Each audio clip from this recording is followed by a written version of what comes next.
Hi అండి, నమస్తే. Welcome to అమ్మ ఇంటి రుచులు. నేను మీ లక్ష్మి. ఈరోజు మీకు ఈజీగా టేస్టీగా చికెన్ ఫ్రై రెసిపీని చూపిస్తున్నానండి. దీని తయారీ ప్రాసెస్ చూద్దాం. దీనికోసం నేను 1/2 kg చికెన్ తీసుకున్నాను. దీన్ని బాగా శుభ్రంగా కడుక్కొని ఈ సైజు ముక్కలుగా తీసుకున్నానండి.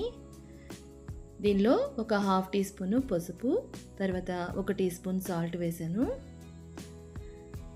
తర్వాత కారం, ఉప్పు అనేది మన టేస్ట్ తగ్గట్టండి. నేను ఇక్కడ 2 స్పూన్లు కారం వేస్తున్నాను. తర్వాత 1 టీ స్పూను అల్లం వెల్లుల్లి పేస్ట్ వేసాను. తర్వాత ఇందులో నేను 4 స్పూన్లు శనగపిండి వేస్తున్నానండి. ఇది బైండింగ్ కోసం.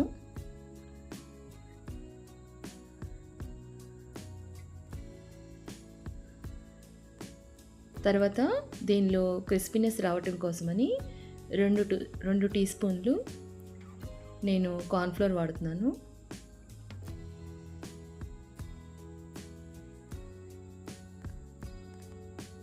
ఇవన్నీ వేసాక ఇప్పుడు వీటిని ముందుగా మిక్స్ చేసుకోవాలి బాగా. చికెన్ కడిగిన తర్వాత కొంచెం తేమ ఉంటుంది కదా, ఆ తేమతో ఈ పిండి అంతా కలిసిపోతుందండి, మిక్స్ అయిపోతుంది. సో వాటర్ అనేది యాడ్ చేయవసరం లేదు. ఇలా అంతా ఒకసారి ముందుగా కలుపుకోవాలి.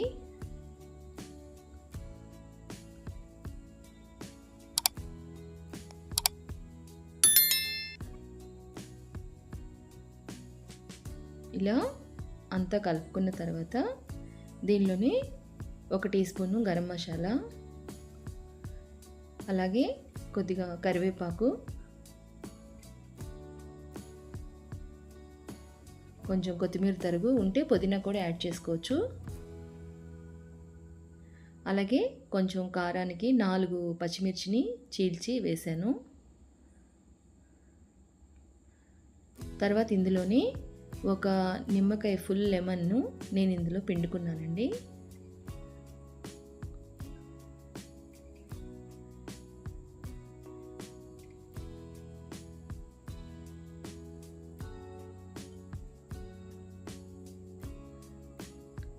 ఇలా నిమ్మకాయ కూడా పిండిన తర్వాత ఇదంతా బాగా కలిసేలాగా మిక్స్ చేసుకోవాలి. ఇలా అడుగు నుంచి పై వరకు మొత్తం కలుపుకొని దీన్ని ఒక 1 అవర్ పాటు మ్యారినేట్ చేసుకోండి. విడిగా పెట్టకున్నా పర్వాలేదు. దీన్ని ఒక 1 అవర్ పాటు మనం పక్కన పెట్టుకోవాలి.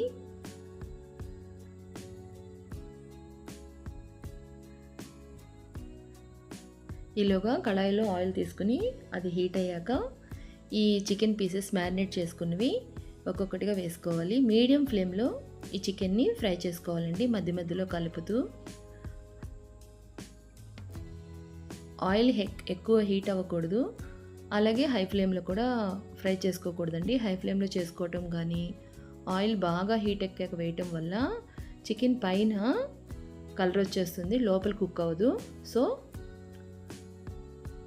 ఆయిల్ సరిపడా హీట్లో వేసుకుని మీడియం ఫ్లేమ్లో మధ్య మధ్యలో కలుపుతూ ఈ పీసెస్ని గోల్డెన్ కలర్ వచ్చే వరకు ఫ్రై చేసుకోవాలి.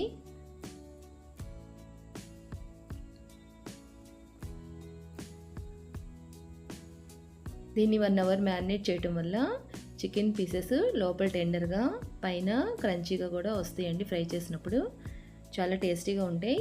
ఇవి సాంబార్ కానీ, రసం కానీ, వాటికి సైడ్ డిష్గా కానీ ఉట్టిగా కూడా తినచ్చండి, స్నాక్గా బాగుంటుంది. సో ఇలా ఫ్రై అయ్యాక అన్నీ మనం టిష్యూ మీద తీసేసుకోవాలి. ఎక్స్ట్రా ఆయిల్ అంతా అబ్జర్వ్ చేసేసుకుంటుంది.